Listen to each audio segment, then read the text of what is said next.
Isaac Newton could calculate the motion of the heavens and decode the laws of gravity and light, but he failed to account for one variable: people. Newton did not realize that one day even he would be pulled into this madness, not by science, but by people. And among them was a master of persuasion, John Blunt. He was the son of a shoemaker who turned the British economy into a dream and then into a nightmare. Newton was not alone.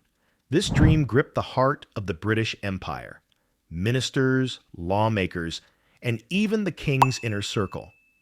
For one intoxicating moment, the world believed it had finally found a way to create wealth out of thin air. It was legal, it was state-endorsed, and it was a lie. This madness started after the world's leading superpower faced a mathematical disaster. In 1710, Britain was drowning. Years of war had left the government owing £50 million. By modern standards, that sounds like a small number, but at the time, the entire British economy only produced about £65 million a year. So the government's debt was nearly 80% of the nation's entire GDP. For a modern superpower like the United States, that would be the equivalent of owing over $20 trillion. But Britain wasn't just in debt. It was suffocating. The government was paying up to 6% interest every year. Interest payments alone were swallowing over half of the government's revenue. The Army needed pay. The Navy needed ships. But the interest bill always came first. The government tried everything it knew. It raised taxes. People resisted. It cut spending. Stability suffered. It used lotteries. It sold annuities. It borrowed again to pay old debt. Nothing solved the core problem. And then, in 1711, John Blunt stepped forward with an idea that would solve everyone's problem. He didn't just bring an idea. He brought a vehicle called the South Sea Company. The company offered to take over a large part of the government's debt. In return, it would receive special rights to trade in South America. The plan appeared to solve two problems at the same time. The government reduced the burden of its debt, and the people who were owed money were offered something new. Instead of receiving regular interest payments, they were given shares in the company. These people were not gamblers. They were widows living on fixed incomes, retired military officers, merchants, church institutions. They depended on interest to survive. But they also understood the risk. If the government failed, their bonds could become worthless. No interest, no protection. So when shares were offered in place of interest, many accepted. Shares felt risky, but default felt worse. Those shares promised future growth, and that promise mattered more than reality. Because in reality, Britain had very little access to South America. Spain controlled the region. Foreign traders were tightly restricted. Real trade would be slow, difficult, and uncertain. But few people focused on that. Government ministers supported the South Sea Company's plan. Parliament of Great Britain approved it. The Crown gave the company a legal charter. That made people feel safe. If the government approved it, how could it fail? Government bonds were exchanged for shares. At first, one share cost about £100. Then the price started to rise. By spring 1720, it reached £300. By early summer, about £550. At the peak, some shares sold for nearly £1,000. Early buyers made huge profits. Each price increase made the next one seem reasonable. People stopped asking what the company earned. They asked only one question: how fast is the price rising? The company did not need ships to sail. It needed belief to spread. People talked about shares in coffee houses. Friends compared gains. Neighbors shared rumors. Not investing started to feel strange, even unpatriotic. Owning shares became a social signal. It meant you were modern, informed, and confident. Even in this dangerous market, the smartest man in the world stepped in: Isaac Newton. Newton was not new to money.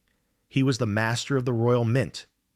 That meant he was responsible for Britain's currency. He oversaw gold and silver. He redesigned coins to stop counterfeiting.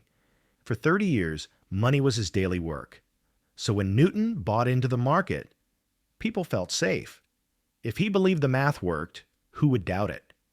When Isaac Newton invested in the South Sea Company, he was careful. He did not rush. He watched the market. He studied the numbers. He compared share prices to real profits. He looked at realistic returns. Only then did he invest. Over time, prices rose too high. Trade did not improve. Income did not increase. Only excitement grew.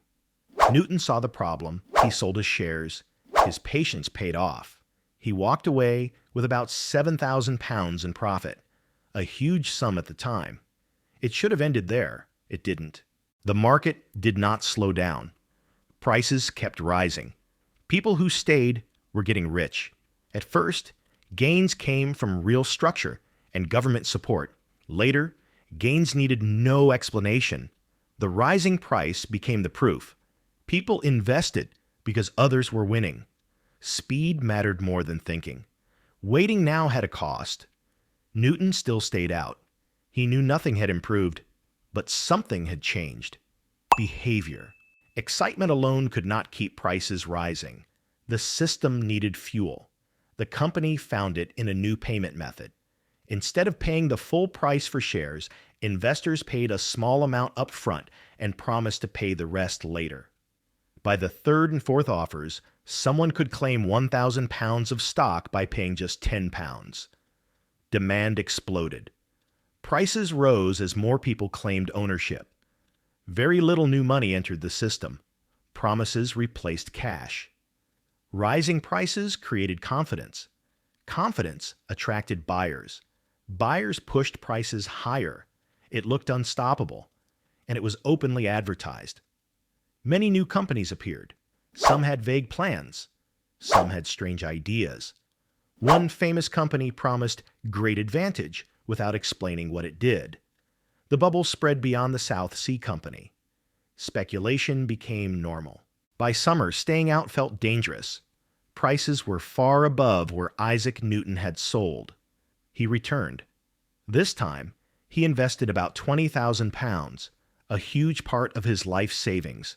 Far more than before. He was no longer watching the madness. He was part of it. In August 1720, confidence broke. Buyers hesitated. Sellers rushed to escape. Prices fell as fast as they had risen. The collapse was sudden. Isaac Newton lost around £20,000, almost his entire fortune. It was enough to trouble him for the rest of his life. The loss shattered him. He was deeply ashamed of being pulled into the madness. He never spoke about it again.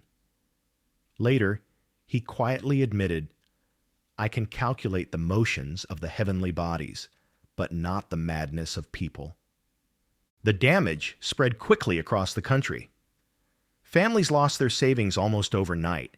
Credit froze, and trust in public finance weakened.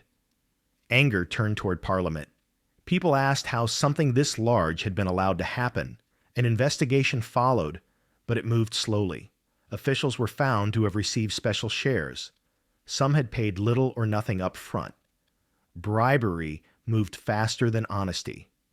Evidence disappeared. Records were incomplete.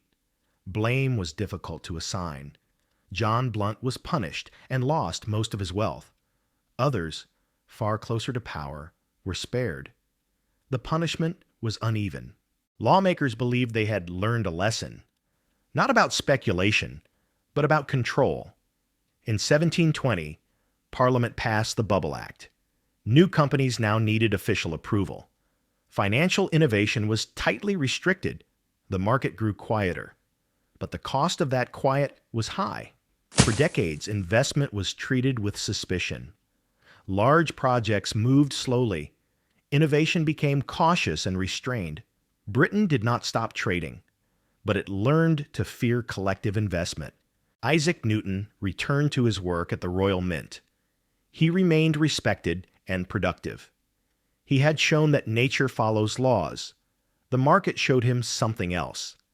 Markets are ruled by belief, imitation, and timing. Newton died 6 years later, remembered as a genius. His failure did not weaken his science. It revealed its limits. Markets do not crash because people are stupid. They crash when certainty replaces thinking and speed replaces judgment.